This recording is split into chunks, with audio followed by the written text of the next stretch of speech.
رمضان كريم عليكم وعلينا. طبعا رمضان قرب، كل سنة وانتم طيبين. وما يحلاش السحور الا بطبق الفول. النهارده هنعمل لكم طريقة الفول المدمس، تعملوه ازاي في البيت عشان خاطر تقدروا توفروا بأكبر نسبة ممكنة. هنجيب نص كيلو فول بلدي، انا نقعته 24 ساعة لغاية ما تضاعف حجمه كده مرتين. هنجيب جزرتين مبشورة نبشرهم، طماطمتين برضو بشرناهم، ومعلقة بابريكا ومعلقة كركم بس.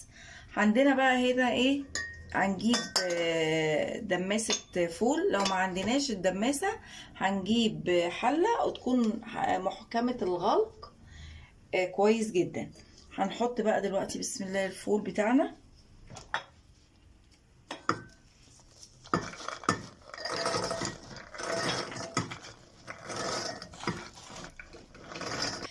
هنحط الجزر، طماطم، ومعلقة البابريكا ومعلقة الكركم، وهنزود بقية المكونات بمية عادية.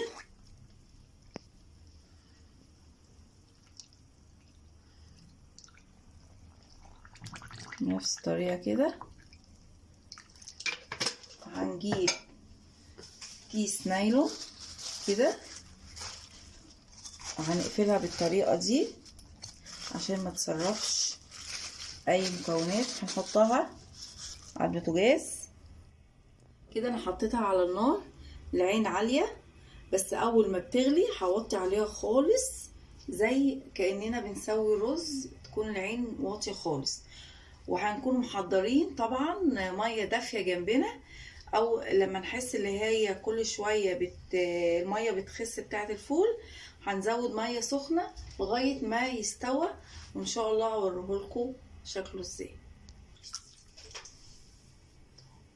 لو وصلت لهذا الجزء من الفيديو لا تنسى الاشتراك في القناة وتفعيل زر الجرس ليصلك احدث فيديوهاتنا. ده الفول بتاعنا بعد ما استوى، قعد حوالي 3 ساعات ونص. شايفين شكله ولونه عامل ازاي، ولا واخد الوان صناعيه ولا حاجه زي اللي بنشتريه من بره. وبصوا الفوليه دايبه ازاي من السوا. انا زودته على فكره مرتين كوبايتين ميه سخنه مغليه وهو بيستوى. هخلفهولكوا بسم الله. على فكرة دي الفولية البلدي بتاعت بلدنا، مش المستوردة، تبقى احسن بكتير من المستورد وبتستوي بسرعة. اهم حاجة ننقعها يوم بحاله 24 ساعة. كل سحور وانتم طيبين. لا تنسوا الاعجاب بالفيديو والاشتراك في القناة.